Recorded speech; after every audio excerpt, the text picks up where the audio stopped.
In the studio, we've been working with these training sets for many, many years, and downloading them, we've developed a lot of software to be able to work with them and look at them.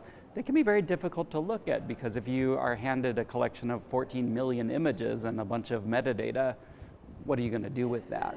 Part of it was looking at training sets, figuring out how to work with them, and then going back and thinking about what is the relationship between an image and a label, or the image and a classification. And what I think both of us started thinking about very early on is that one of the ways that you can think about AI and computer vision is as a practice of looking at images. And that's not the way that a computer scientist would necessarily articulate what it is that they're doing. But we can think about it very much as a form of photography criticism, even if you want, looking at, here's a giant collection of images, somebody is deciding what those images mean, and those decisions are then built into technical systems and into infrastructures, right?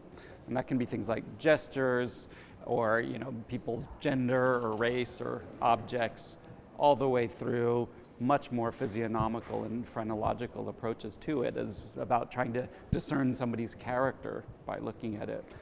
And so Kate was working on parallel on a research project about training images. I was coming more from the perspective of looking at the images and seeing what this practice of reading images was, and our paths kind of converged. But you were doing a lot of work at the same time, looking at who was constructing them, what kinds of values were built into them, kind of asking very similar questions, but from a different perspective, right?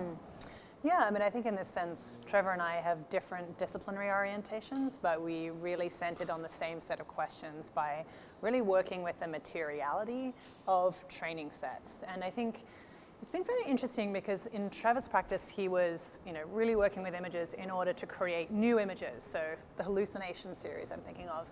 In my case, we were looking at these training sets to really understand the epistemologies and the politics and the philosophies that underlie the construction of these collections. And yet when we started working together, we were really interested in how these questions converge around the materiality is part of the philosophy, is part of the epistemology. So it's been this really beautiful convergence of a set of practices and a set of interventions at an intellectual level that have really shaped this project. So in some ways, we've been thinking of this project almost as a conversation between different modalities to center on the same questions of what is an image in artificial intelligence? Who gets to decide what it means, and then how is it applied to populations at scale, which all of the systems in this show are already being used in hundreds of thousands of production systems that affect life, from criminal justice to education to healthcare to hiring.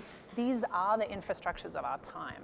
So we were really fascinated to think about what it would be to open them up so that people could actually see the strange and sometimes bizarre logics that guide them.